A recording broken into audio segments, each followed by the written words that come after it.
उम्मीद करते हैं लॉकडाउन में आप सब अच्छे होंगे और लॉकडाउन को प्रॉपरली फॉलो करते होंगे।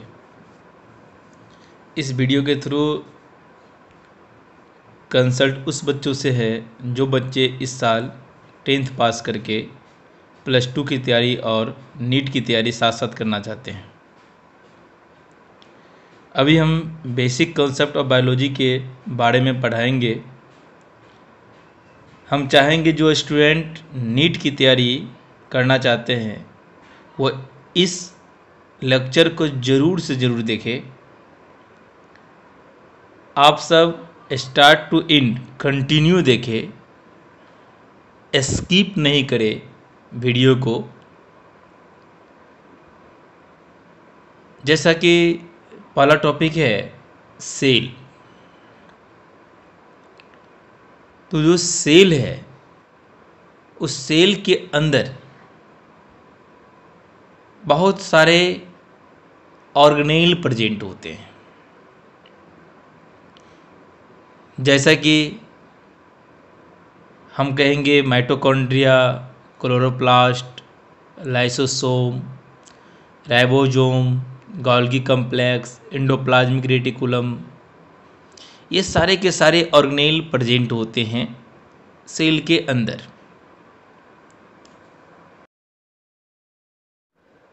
डिस्कवरी के बारे में बात किया जाए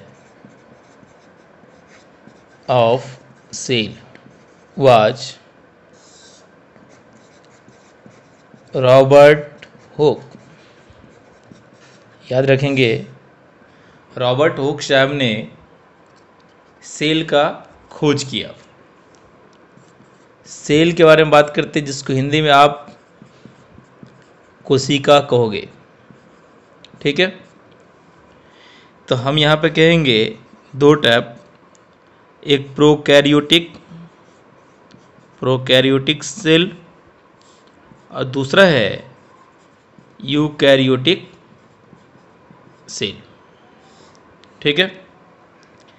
प्रोकैरियोटिक सेल में आएंगे जैसे कि बैक्टीरिया,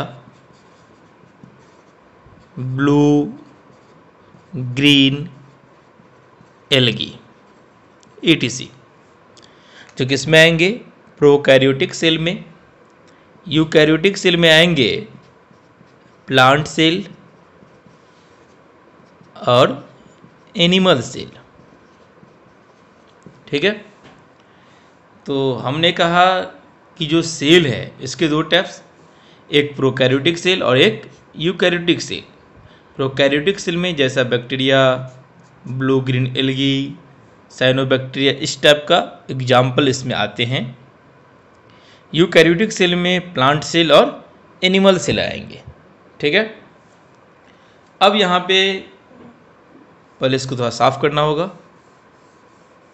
अब यहाँ पे हम बात करेंगे अभी पहला टॉपिक जो है सेल वॉल, ठीक है। एक एक पॉइंट आपको सावधानी से समझना होगा। सेल वॉल, जिसे हिंदी में कोशिका भित्ति के नाम से जानते हैं, ठीक है। सेल वॉल जो है नॉन लिविंग नेचर का होता है, नॉन लिविंग इन नेचर, मतलब ये निर्जीव होते हैं।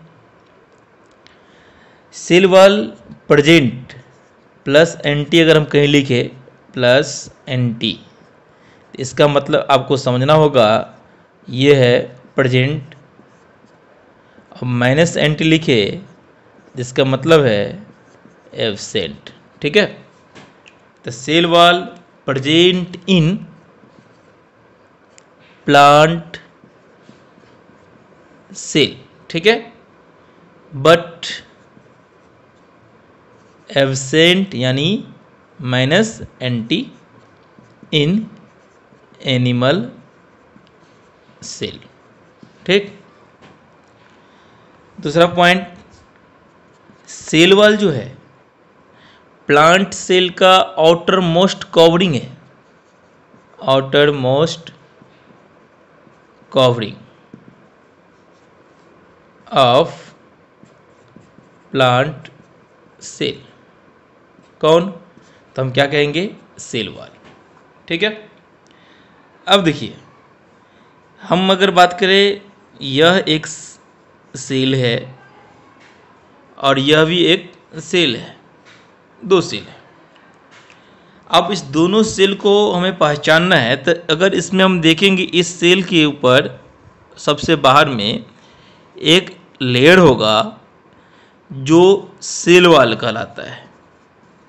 अगर वो प्रेजेंट है तो हम इसके बारे में कहेंगे ये कौन सा सेल है? तो प्लांट सेल है। और उसके पास सेल वॉल तो एब्सेंट है, तो सेल वॉल जब एब्सेंट होगा तो वो कैसा सेल होगा? तो हम कहेंगे एनिमल सेल। ठीक है। हमने कहा cell wall non living in nature, present in plant cell but absent in animal cell, is outermost covering of plant cell. ठीक है। अब देखिए, अब हम बात करेंगे प्लाज्मा मेम्ब्रेन के बारे में। तो प्लाज्मा मेम्ब्रेन जो है, जिसको हिंदी में कोशिका झिल्ली के नाम से जानते हैं, क्या जानेंगे? कोशिका झिल्ली। ठीक है। तो हमने लिखा यहाँ पे प्लाज्मा मेम्ब्रेन, और इसी को बोलते हैं प्लाज्मा लेमा, इसी को बोलते हैं सेल मेम्ब्रेन। ठीक है। तो प्लाज्मा मेम्ब्रेन कहिए आप, तो प्लाज्मा मेम्ब्रेन कौन सा हो गया? ये लेयर जो है ब्लू कलर का, ये पूरे के पूरे जो लेयर आप देख रहे हैं वो है प्लाज्मा मेम्ब्रेन का। ये जो आउटर मोस्ट कवरिंग आप जो देख रहे हैं ब्लैक कलर का, वो है सेल वॉल। तो सेल वॉल जो है प्रेजेंट कहाँ पे? प्लांट सेल में, और एब्सेंट कहाँ पे है? एनिमल सेल में। Cell wall outermost covering है। और प्लाज्मा मेम्ब्रेन के बारे में बात की हम, जिसको हमने प्लाज्मा लेमा या सेल मेम्ब्रेन के नाम से जानते हैं। तो हम ये कहेंगे is living in nature, living in nature, वो सजीव होते हैं। दूसरे पॉइंट ये कहेंगे इज प्रेजेंट इन बोथ, कौन सा? Plant and animal cell. अब देखिए, हमने कहा कि प्लाज्मा मेम्ब्रेन दोनों में प्रेजेंट होते हैं, प्लांट में भी और एनिमल सेल में। जरा इस फिगर को हम समझते हैं। इस फिगर से हम बताएंगे कि एनिमल सेल में कहाँ प्रेजेंट होते हैं और प्लांट सेल में कहाँ प्रेजेंट होते हैं। तो हम यहाँ पे कह सकते हैं कि अगर ये सेल वॉल प्रेजेंट है तो इसको देख करके हम ये कहेंगे कि ये जो हम फिगर देख रहे हैं वो फिगर किसका है? तो हम कहेंगे प्लांट सेल का। ठीक है। अब दूसरी पॉइंट यहाँ पे हम कहेंगे कि प्लांट सेल में, यहाँ लिखते हैं in plant cell, plant cell में plasma membrane present inside the cell wall. तो सेल वॉल के नीचे प्रेजेंट कौन सा है? Plasma membrane. कहाँ पे? प्लांट सेल में। लेकिन एनिमल सेल में क्या आ जाए तो इस लेयर को आप हटा देंगे। तो हटाने के बाद क्या कहेंगे? Is outermost covering of animal cell. तो एनिमल सेल का आउटर मोस्ट कवरिंग कौन सा हो गया? तो हम कहेंगे प्लाज्मा मेम्ब्रेन। ठीक है। यहाँ से कई बार क्वेश्चन पूछा जाता है। अब क्वेश्चन क्या है हम उसको समझने की कोशिश करते हैं। तो क्वेश्चन रहता है कि प्लांट सेल में जो सेल वॉल प्रेजेंट है, तो सेल वॉल इज, ठीक, या ऐसा हम कहें क्वेश्चन ये, outermost covering of plant cell. ठीक है, प्लांट सेल का आउटर मोस्ट कवरिंग क्या है?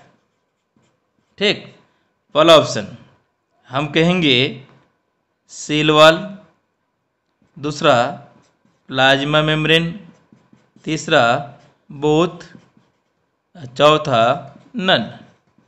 तो स्वाभाविक है, आपको हमने यही पढ़ाया कि आउटर मोस्ट कवरिंग जो है प्लांट सेल का क्या कहलाता है? Cell wall. लेकिन क्वेश्चन अगर यही रहे और ऑप्शन ऐसा हो नन लिविंग, दूसरा लिविंग, तीसरा डेड, चौथा नन, ये तो आप क्या कहेंगे? तो हमने कहा कि सेल वॉल कैसा नेचर का होता है, लिविंग की नन लिविंग? तो आप कहेंगे नन लिविंग होता है। तो outermost covering plant cell का तो सेल वॉल है। अब सेल वॉल के बारे में पूछ रहे, प्लांट सेल का आउटर मोस्ट कवरिंग के बारे में पूछ रहा है, क्या है, कैसा नेचर का है? तो हम क्या कहेंगे? None living. अब अभी आपके दिमाग में क्वेश्चन आता होगा, sir what is the difference between none living, dead and living? तो हम इस सब का डील करेंगे अगले लेक्चर में।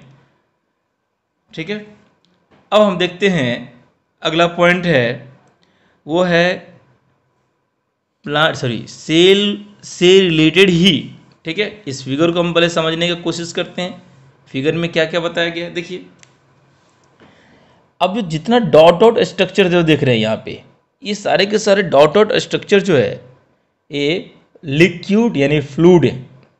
ठीक है, और ये जो फ्लूइड है, ठीक है, तो उस फ्लूइड का नाम है साइटोप्लाज्म। अब देखिए, आप कहेंगे सर बायोलॉजी टफ है, ऐसा नहीं है। ऐसा इसलिए कर रहे हैं हम, टफ नहीं है, क्योंकि बायोलॉजी में भी कोऑर्डिनेट कर सकते हैं आप। एक वर्ड दूसरे वर्ड को, दूसरा वर्ड तीसरे वर्ड को आप जोड़ सकते हैं।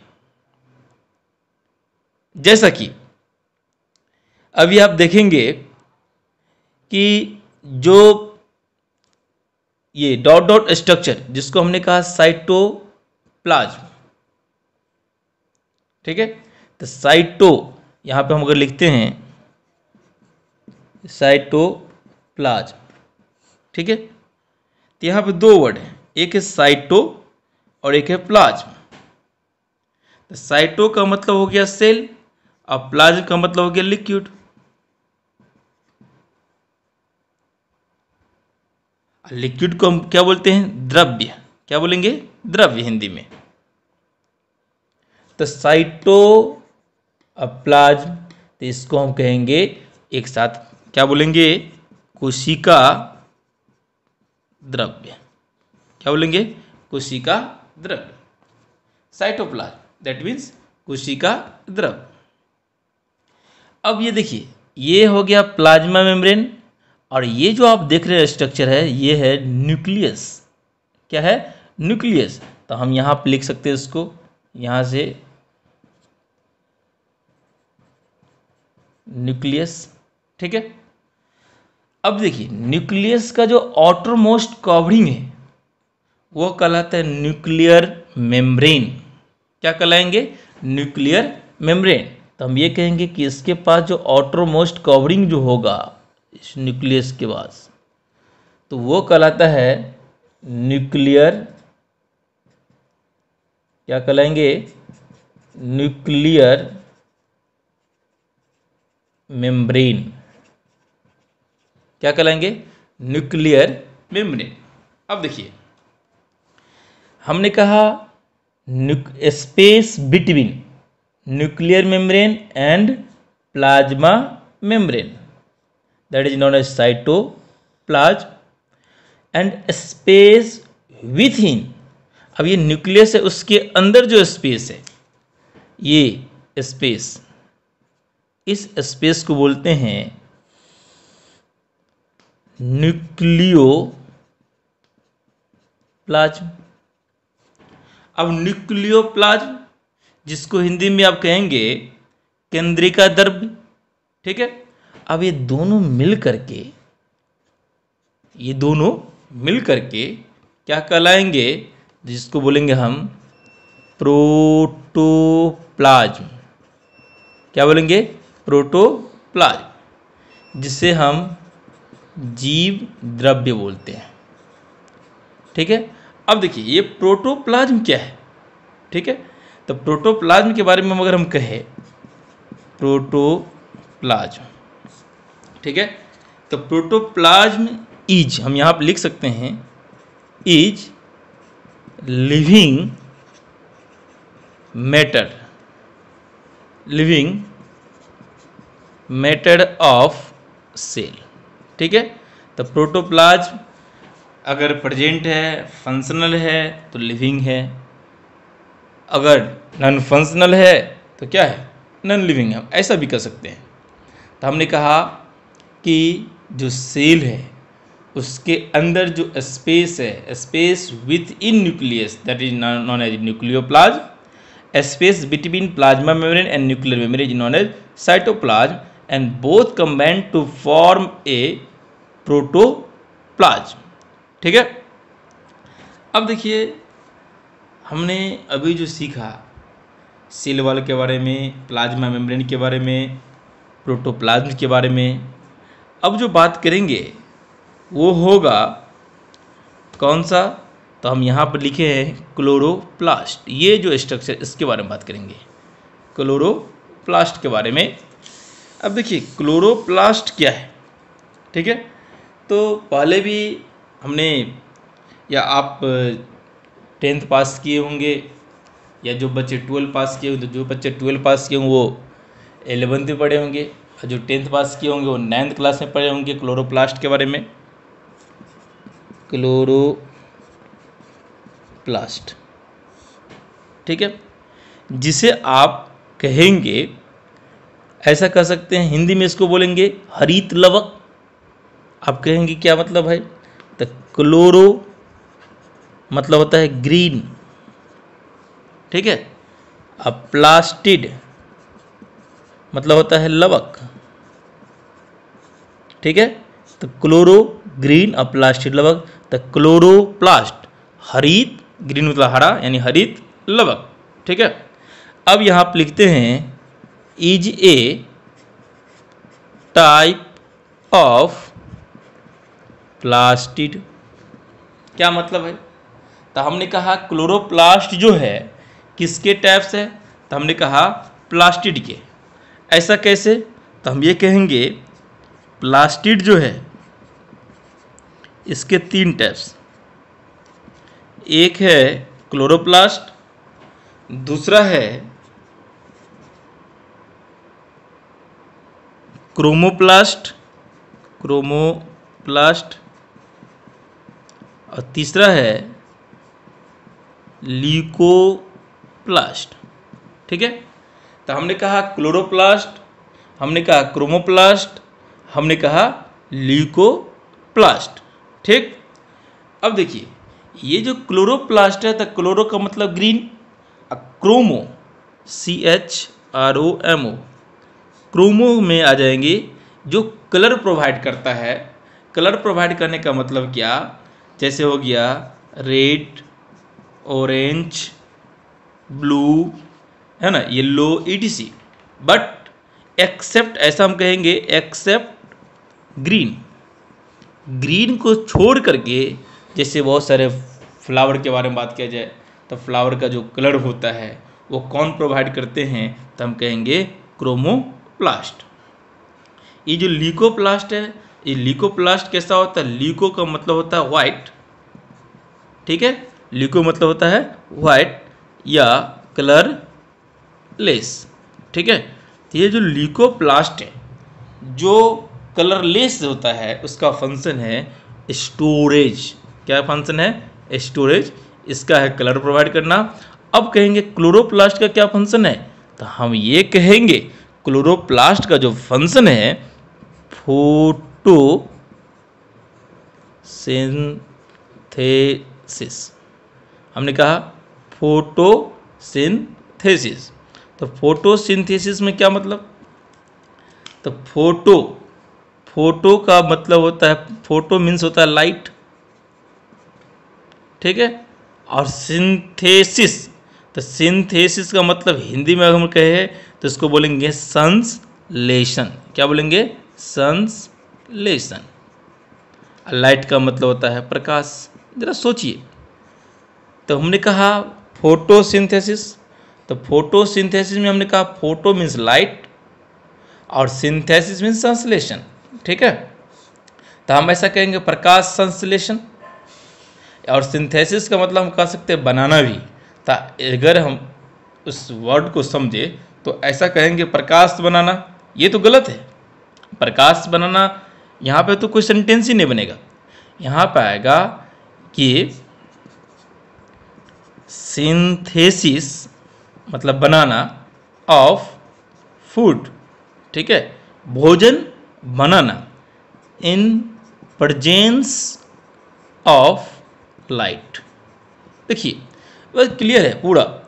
क्या क्लियर भाई? तो हमने कहा कि photosynthesis, the synthesis of food in the presence of light, मतलब प्रकाश संश्लेषण एक ऐसी अभिक्रिया या ऐसा रिएक्शन जिसमें in the presence of light food का क्या होता है? सिंथेसिस होता है, भोजन बनते हैं। ठीक है, अब देखिए हम थोड़ा आगे बढ़ गए थे, अभी प्लास्टिड के बारे में, क्लोरोप्लास्ट के बारे में ही पढ़ना है हमको। ठीक है, अब देखिए जैसा कि हमने कहा क्लोरोप्लास्ट, तो क्लोरोप्लास्ट में ये कह दिए कि is a type of plastid help in photosynthesis. And दूसरा पॉइंट हम ये कहेंगे कि is kitchen of cell. Kitchen of cell मतलब क्या? रसोई घर जिसको बोलते हैं, है ना। किसी भी सेल का, किसी भी कोशिका का जो रसोई घर है प्लांट में, वो कौन सा है? क्लोरोप्लास्ट। ठीक है, अब जहाँ तक हमने देखा कि cell wall, plasma membrane, protoplasm, chloroplast के बारे में, अब जो हम बात करेंगे वो टॉपिक होगा कौन सा? तो वो है माइटोकॉन्ड्रिया। ये जो स्ट्रक्चर आप देख रहे हैं, ये माइटोकॉन्ड्रिया के बारे में बात करेंगे अब। ठीक, तो इसको थोड़ा साफ कर दे।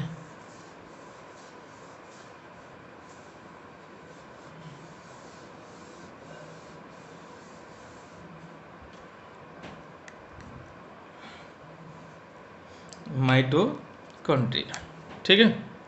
देखिए इधर, तो हमने कहा ये माइटोकॉन्ड्रिया, इसके फंक्शन के बारे में बात करेंगे हम डायरेक्ट। फंक्शन, किसका फंक्शन? तो माइटोकॉन्ड्रिया का फंक्शन। ठीक है, तो हम डायरेक्टली ये कह सकते हैं माइटोकॉन्ड्रिया के बारे में कि हेल्प इन एरोबिक रेस्पिरेशन। ठीक है, अब यहाँ पे कहेंगे सर एरोबिक रेस्पिरेशन क्या है? तो हम ये कहें रेस्पिरेशन का मतलब है श्वसन। एरोबिक मतलब हो गया यहाँ पे प्रेजेंस ऑफ ऑक्सीजन। ठीक है, तो ऑक्सीजन के प्रेजेंस में जो रेस्पिरेशन होगा उसी को हम बोलेंगे एरोबिक रेस्पिरेशन। ठीक है, दूसरा पॉइंट कहेंगे माइटोकॉन्ड्रिया के बारे में, is powerhouse of cell. Power का क्या मतलब? तो पावर का मतलब है ऊर्जा, हाउस मतलब गृह, मतलब घर, तो ऊर्जा गृह मतलब पावर जो हाउस, पावर हाउस क्यों कहते हैं? क्योंकि वो पावर प्रोवाइड करते हैं हमारे सेल को। अब कहेंगे सर कैसे प्रोवाइड करते हैं हमारे सेल को, ये पावर कैसे प्रोवाइड करेंगे? हम उसके बारे में थोड़ा सा जानकारी अलग से लेते हैं। ठीक है, अब देखिए कैसे काम करता है ये, इसको मिटाना पड़ेगा।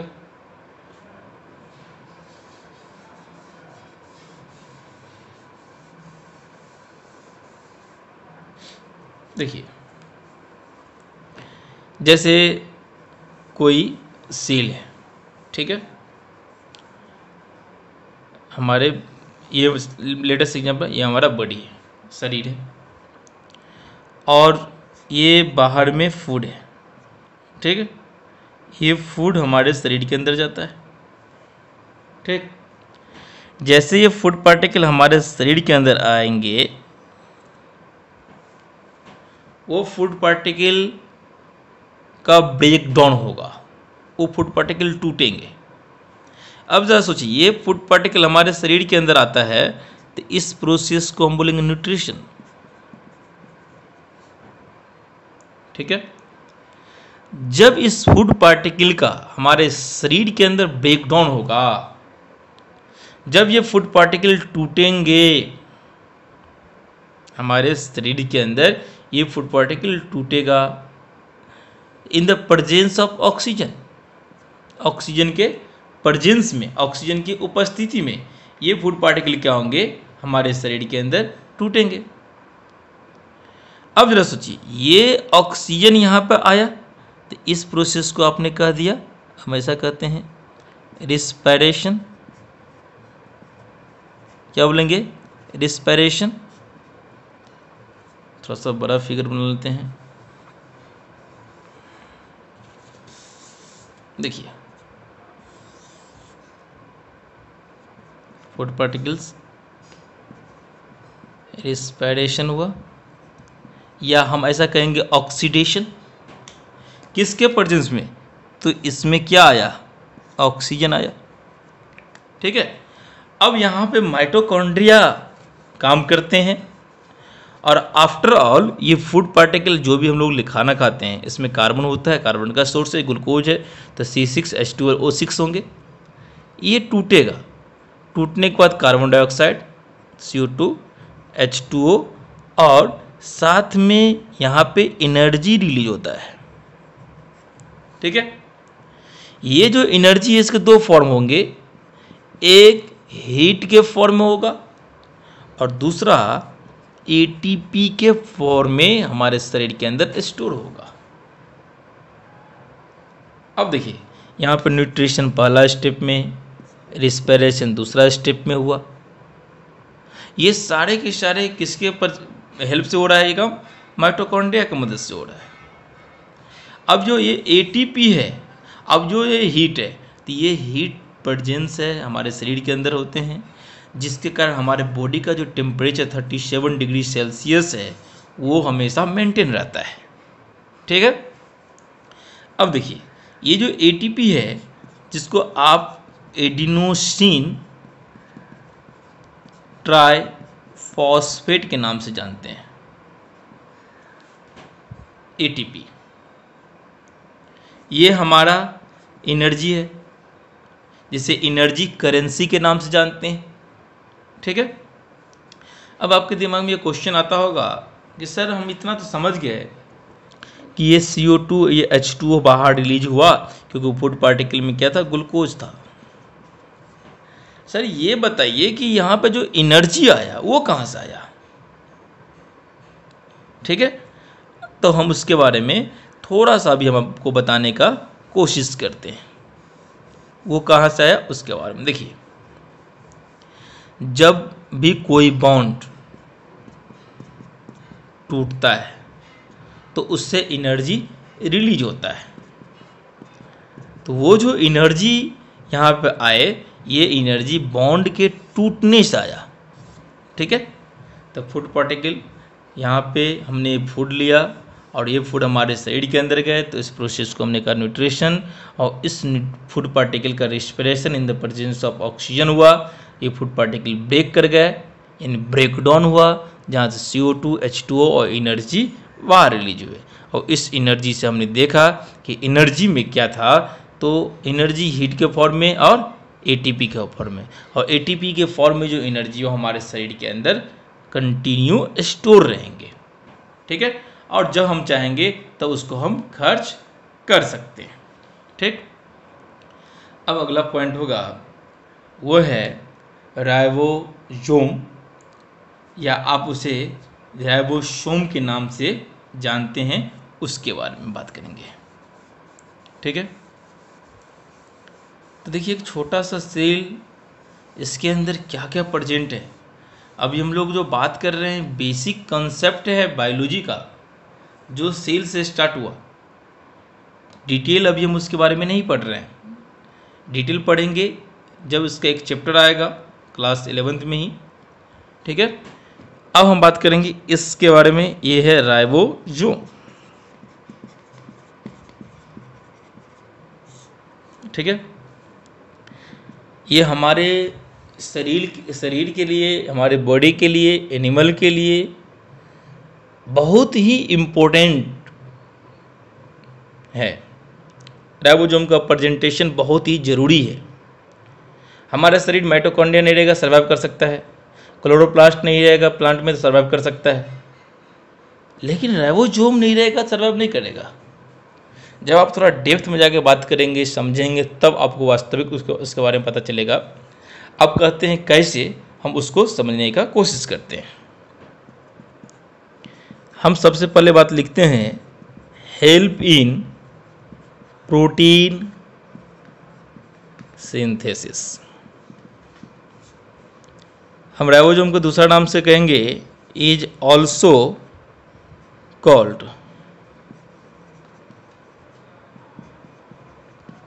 Protein factory.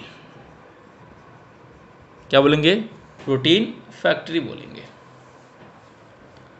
अब देखिए, हमारे शरीर के अंदर most of the enzyme are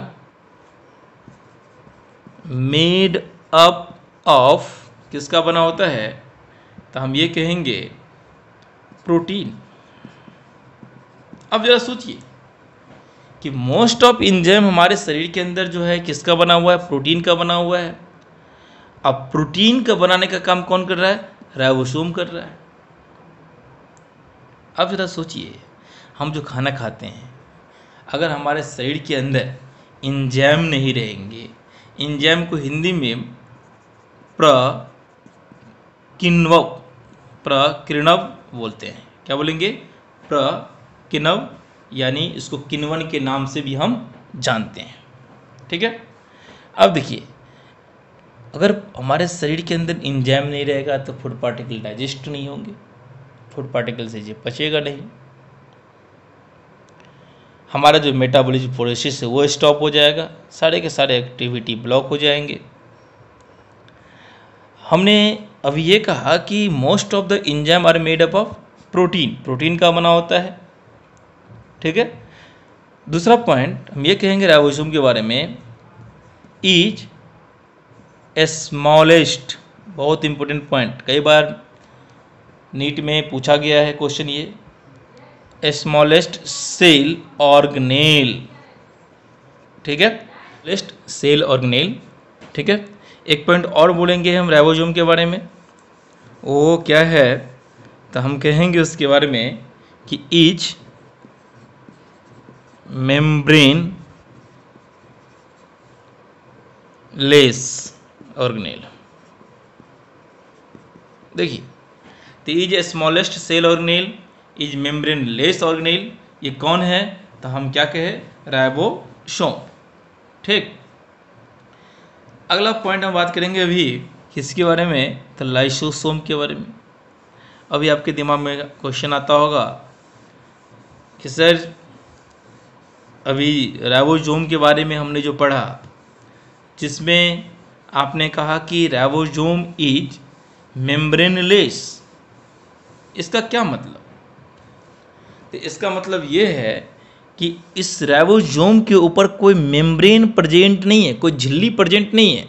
जैसे देखिए, आप माइटोकॉन्ड्रिया के ऊपर झिल्ली प्रेजेंट है ना, क्लोरोप्लास्ट के ऊपर झिल्ली प्रेजेंट है, लाइसोसोम के ऊपर झिल्ली प्रेजेंट है।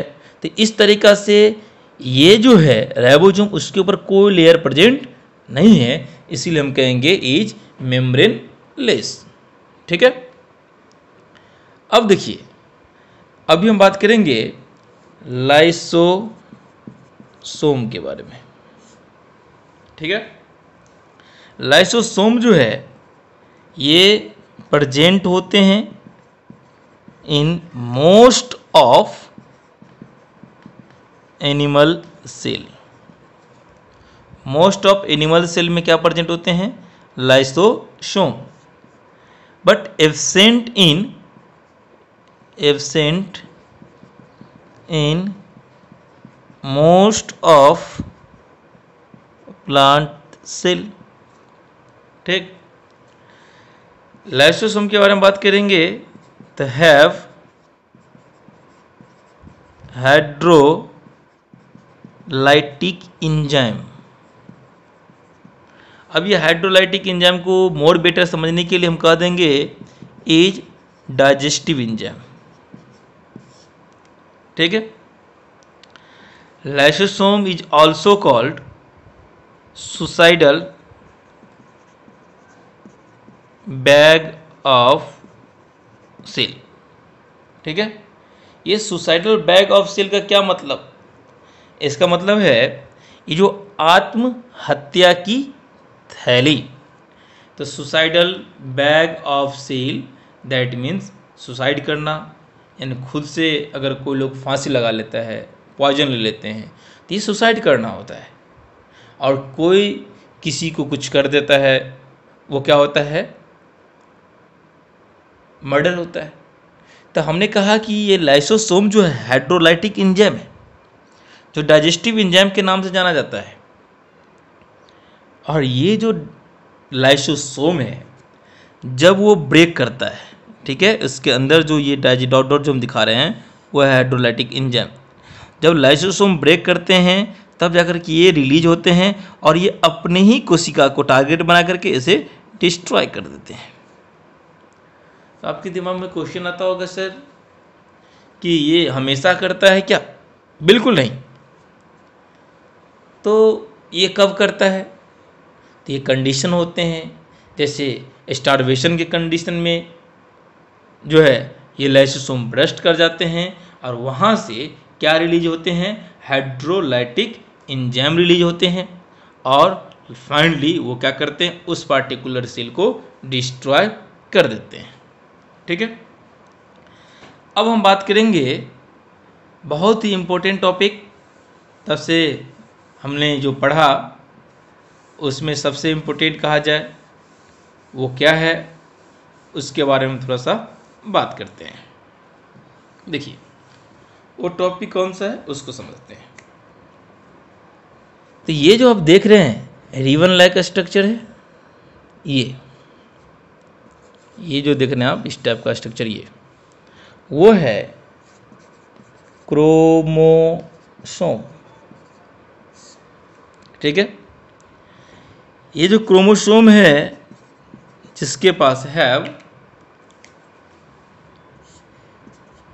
डीएनए और साथ साथ हिस्टोन प्रोटीन प्रेजेंट होता है। तो हमने कहा chromosome have DNA and histone protein. याद रखिएगा ये जो हिस्टोन प्रोटीन है बहुत इंपॉर्टेंट पॉइंट, वो बेसिक नेचर का होता है। यानी बेसिक है तो बेसिक में क्या होते हैं, positively charge, highly positively charge होते हैं वो। और डीएनए एसिडिक नेचर का होता है और ये कैसा, निगेटिवली चार्ज है। मतलब डीएनए पे कौन सा चार्ज होता है, प्लस की माइनस, तो माइनस चार्ज होते हैं। अब जो डीएनए जो है वो जेनेटिक मटेरियल का काम करता है। जेनेटिक मटेरियल कहने का मतलब पेरेंट्स टू ऑफस्प्रिंग, माता पिता से कोई कैरेक्टर अगर बच्चे में ट्रांसफ़र होता है तो वो किसके थ्रू होता है, तो हम क्या कहेंगे, डीएनए के थ्रू होता है। तो DNA acts as genetic material, आनुवांशिकता का कार्य करता है। जेनेटिक मतलब आनुवांशिकता होता है। तो chromosome have DNA, histone protein. Chromosome is acidic in nature, histone protein is basic in nature, histone protein is positively charge और डीएनए इज निगेटिवली चार्ज होता है। ठीक है, अब देखिए यहाँ पे अभी तक हमने जितना टॉपिक पढ़ा जो भी जानकारी हमने लिया तो उसमें देखा कि क्रोमोसोम, इसमें देखा cytoplasm, nucleoplasm, protoplasm, mitochondria, chloroplast, ribosome, lysosome, बहुत सारे ऑर्गेनेल, सबके बारे में हमने पढ़ाई किया। अब यहाँ पे एक पॉइंट और हम कह दे न्यूक्लियस के बारे में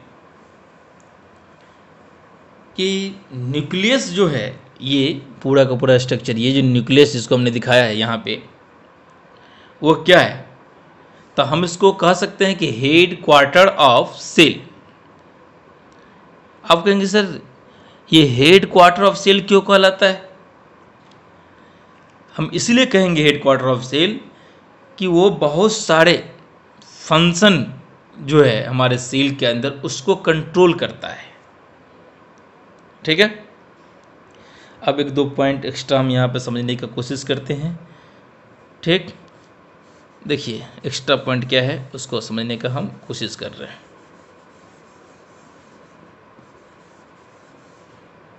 पहला पॉइंट एक क्वेश्चन से स्टार्ट करते हैं, या अगर मैथमेटिकल कैलकुलेशन करें तो साइटोप्लाज्म को सी से डिनोट करेंगे, साइटोप्लाज्म, प्रोटोप्लाज्म को पी से डिनोट करेंगे, प्रोटोप्लाज्म, और न्यूक्लियोप्लाज्म को एन से डिनोट करेंगे, न्यूक्लियोप्लाज्म। मैथमेटिकल कैलकुलेशन में हम ऐसा कर सकते हैं, protoplasm is equal to cytoplasm plus nucleoplasm. तो प्रोटोप्लाज्म यहाँ पे देखिए आप, हमने आपको पढ़ाया है, बताया है, ये जो प्रोटोप्लाज्म है ये साइटोप्लाज्म और न्यूक्लियोप्लाज्म का कम्बिनेशन है, कर सकते हैं। तो protoplasm is combination of cytoplasm plus nucleoplasm. ठीक है, साइटोप्लाज्म क्या कर सकते हैं? Protoplasm minus nucleoplasm. अब बताइए, अगर हमको ये समझना होगा साइटोप्लाज्म के बारे में, तो इस प्रोटोप्लाज्म से हम किसको हटा देंगे? इसको हटा देते हैं, न्यूक्लियोप्लाज्म को हटा देंगे, तो ये न्यूक्लियोप्लाज्म हट जाएगा तो क्या कहलाएगा? साइटोप्लाज्म। और न्यूक्लियोप्लाज्म को क्या कर सकते हैं? प्रोटोप्लाज्म माइनस साइटोप्लाज्म कर सकते हैं। तो न्यूक्लियोप्लाज्म क्या? ये, तो ये जो प्रोटोप्लाज्म है पूरे के पूरे स्ट्रक्चर, उसमें से हम साइटोप्लाज्म को हटा देते हैं। तो ये एक मैथमेटिकल कैलकुलेशन है जिसको आपने समझा, आपने देखा, आपने जाना। ठीक है, अब देखिए अभी तक जितना हमने पढ़ाया ये है बेसिक कॉन्सेप्ट ऑफ बायोलॉजी, और हम बेसिक कॉन्सेप्ट के बारे में हम बात किए तब से, जिसमें आपने बहुत कुछ सीखा, आपने बहुत कुछ जाना, और उम्मीद करते हैं कि आप सब कुछ समझ में आएगा। और अगर हम फाउंडेशन बैच के बारे में बात किए, जो बच्चे 10th पास करके 11th में आएंगे, अगर हम ये बेसिक क्लास लेते हैं तो लगभग 25 डेज़ का होता है। और जो टारगेट बच्चे होते हैं, जो 12 पास आउट बच्चे होते हैं, उनके लिए बेसिक क्लास हमारे यहाँ अप्रॉक्सीमेटली 10 डेज़ का होता है। ऐसा इसलिए पढ़ाना पड़ता है कि बहुत सारे बच्चे कमज़ोर होते हैं और नया नया वर्ड होता है, और जितने भी हम बेसिक कॉन्सेप्ट देंगे, जो भी बच्चे गेन करेंगे, उनको इतना आसान हो जाएगा क्या करने के लिए? बायोलॉजी को समझने के लिए। ठीक है, तो अगला जो लेक्चर होगा 11th का, वो होगा जेनेटिक मटेरियल से रिलेटेड टॉपिक के बारे में। ठीक है, धन्यवाद। अगर आप मेरे चैनल पे पहली बार आए हैं तो सब्सक्राइब कर लीजिए, और अपने दोस्तों के साथ, अपने फ्रेंड्स के साथ उसे शेयर भी कीजिए। थैंक्स।